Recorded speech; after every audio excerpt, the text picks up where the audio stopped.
माननीय सदस्य श्री आगा रोहला मेहंदी जी।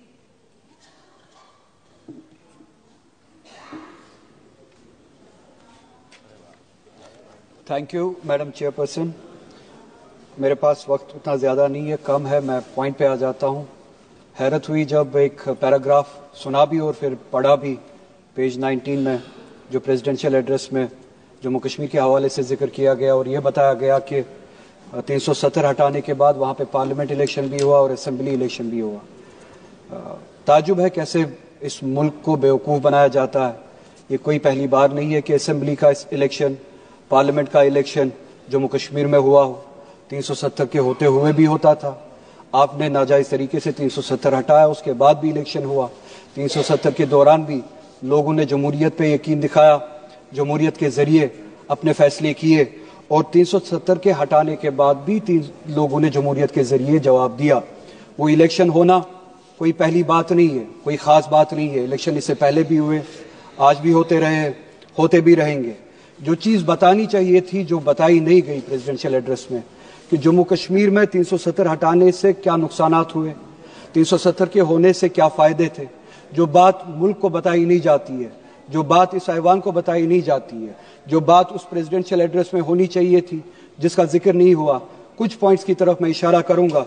जो बात होनी चाहिए थी, हकीकत ये थी कि ह्यूमन डेवलपमेंट इंडेक्स अगर आप उठा के देखें 370 के होते हुए और 370 के बाद, 370 के होते हुए जम्मू कश्मीर कोई पिछड़ा राष्ट्र, पिछड़ा हुआ राज्य नहीं था, पसमानदा रियासत नहीं थी। 370 के होते हुए HDI के इंडेक्स पे, ह्यूमन डेवलपमेंट इंडेक्स पे जम्मू कश्मीर का शुमार 6ठे रियासत का होता था। अगर आप कंपेयर करें उन रियासतों से जहां पे बीजेपी गवर्न करती है, बिलखुसूस आपकी मखसूस और ख़ास रियासत गुजरात, जहां पे जम्मू कश्मीर का ह्यूमन डेवलपमेंट इंडेक्स 370 के होते हुए जम्मू कश्मीर का 0.712 था, वहीं पे गुजरात का वहां से ज्यादा कम था, जो कि 0.677 में था। हरियाणा का जम्मू कश्मीर से कम था, 0.702 पे। उत्तर प्रदेश का उससे भी कम था, 0.596 पे। मध्य प्रदेश का जम्मू कश्मीर से बहुत ज्यादा कम था, 0.606 पे। बिहार का 0.76 पे। काश उस तरफ तवज्जो दी होती। जम्मू कश्मीर पे जो तोहमतें लगाते हो, जो जबकि हकीकत कुछ और है। 370 के होते हुए जम्मू कश्मीर इन सब रियासतों से, जिसमें आपकी गुजरात भी शामिल है, बहुत ज्यादा बेहतर थी।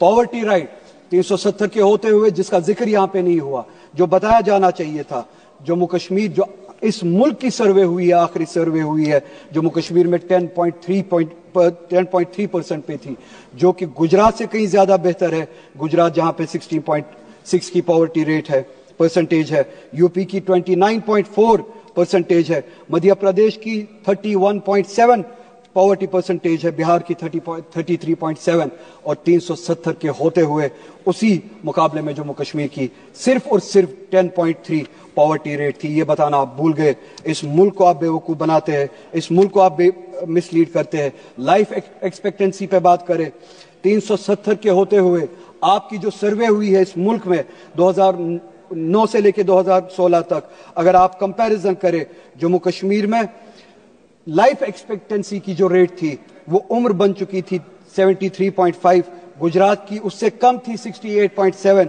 यानी जम्मू कश्मीर में लाइफ एक्सपेक्टेंसी ज्यादा थी गुजरात से। हरियाणा में 69.4, यूपी में 60.3, मध्य प्रदेश में 60.2, बिहार में 68 और इस सब के मुकाबले में इन सबसे ज्यादा कश्मीर में थी 73.5। एजुकेशन के हवाले से आप बात करें, एक ही इंडिकेटर की मैं बात करता हूं, gross enrolment ratio for higher education. जो हायर एजुकेशन में लोग दाखिला लेते थे, एनरोल करते थे, जम्मू कश्मीर में इन सब रियासतों से ज्यादा थी 370 के होते हुए। 370 के होते हुए 30.9% थी जम्मू कश्मीर में, और गुजरात की उसी मुकाबले में बहुत ज्यादा कम थी 20.4, यानी कि जम्मू कश्मीर में 370 के होते हुए हायर एजुकेशन में 31% परसेंटेज जो है आबादी की जाती थी, और गुजरात में उससे बहुत ज्यादा कम 20% जाती थी। हरियाणा में 29.4%, यूपी में 25.8%, मध्य प्रदेश में 22.6%, बिहार में सिर्फ और सिर्फ 14%। ये है हालत जो कश्मीर की थी, जिस राह पे ये कश्मीर था। इनकम की अगर बात करें, मैं ज्यादा इंडेक्सेस में जाऊंगा नहीं। पॉवर्टी की मैंने बात की, जम्मू कश्मीर गुजरात से भी बेहतर था, हरियाणा से भी बेहतर था, यूपी से भी बेहतर था, मध्य प्रदेश से भी बेहतर था, बिहार से भी बेहतर था। सिर्फ 2 मिनट चाहिए मैडम चेयरपर्सन, मैं कंक्लूड करूंगा, मुझे पता है मेरे पास वक्त ज्यादा नहीं है। पोस्ट एब्रोगेशन का डाटा, एक ही इंडिकेटर उठाते, ये सारे इंडिकेटर्स 370 के होते हुए जो यहाँ पे बताया नहीं गया, पोस्ट एब्रोगेशन का इंडिकेटर एक ही अगर उठाए, एम्प्लॉयमेंट का, चूंकि मेरे पास वक्त नहीं है, उसी रियासत में जहां पे ये इंडिकेटर्स थे, आज एम्प्लॉयमेंट जो रेट है वो 32% पे पहुंची है। पहली बार हमने देखा है। यह 370 हटाने का नतीजा। 370 हटाने के बाद यह बताया गया, मुल्क को बेवकूफ बनाने की कोशिश की गई कि इलेक्शंस हुए। इलेक्शंस उससे पहले भी होते थे। यह नहीं बताया कि इलेक्शंस के जरिए लोगों ने वहां पे क्या पैगाम दिया।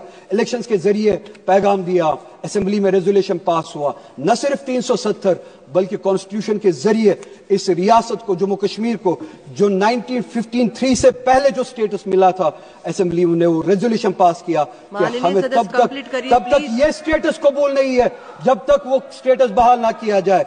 असेंबली के जरिए, हालांकि मेरी वो ख्वाहिश नहीं है सिर्फ स्टेटहुड बहाल किया जाए यहाँ पे, मगर असेंबली के जरिए। और बहुत सारे लोग, सिर्फ 1 मिनट मैडम, सिर्फ 1 मिनट, बहुत सारे लोग आपके उन वादों पे उम्मीद लगाए हैं कि आपने यहाँ पे चलिए स्टेटहुड की बहाली के हवाले से वादे किए हैं, सुप्रीम कोर्ट में वादे किए हैं, वो वादे आप कब पूरा करेंगे और रेजोल्यूशन पे अमल कब करेंगे। जो स्टेटस था जम्मू कश्मीर का 1953 से पहले, वो एक दिन इस मुल्क को वापस करना पड़ेगा। और आखिर में मैडम, पूरे मुल्क में जो मुसलमानों की हालत है, मैडम कंप्लीट करिए प्लीज। सिर्फ 1 मिनट कंक्लूड करूंगा। पूरे मुल्क में मुसलमानों की जो हालत है, वो उस हालत के बारे में आप यहाँ पे जिक्र करना भूल गए। सुबह एलओपी ने भी जिक्र किया, उन्होंने भी अपने एआई रेवोल्यूशन का जिक्र किया, विजन का बताया। उस विजन के साथ ओबीसीज को जोड़ना भी चाहिए, पिछड़े हुओं को जोड़ना भी चाहिए, मुसलमानों को जोड़ना भूल गए। क्या सिर्फ मुसलमान सिर्फ इसलिए है, क्या मुसलमान सिर्फ इसलिए, 30 सेकेंड आप गिनिए, क्या मुसलमान सिर्फ इसलिए है कि उनको बीजेपी से डरा के इलेक्शंस में वोट हासिल किए जाए? मैं ये बताना चाहूंगा कि ये गलतफहमी पालना बंद कर दीजिए। मुसलमान किसी से डरने वाले हैं नहीं, न वो बीजेपी से डरते हैं न किसी से डरते हैं। वो अगर डरते हैं तो सिर्फ और सिर्फ इसी बात से डरते हैं कि जिस तरह का रवैया आरएसएस और बीजेपी। मैं आपका आभार व्यक्त करता हूं कि आपने मुझे महामहिम राष्ट्रपति जी के अभिभाषण के धन्यवाद प्रस्ताव पर बोलने की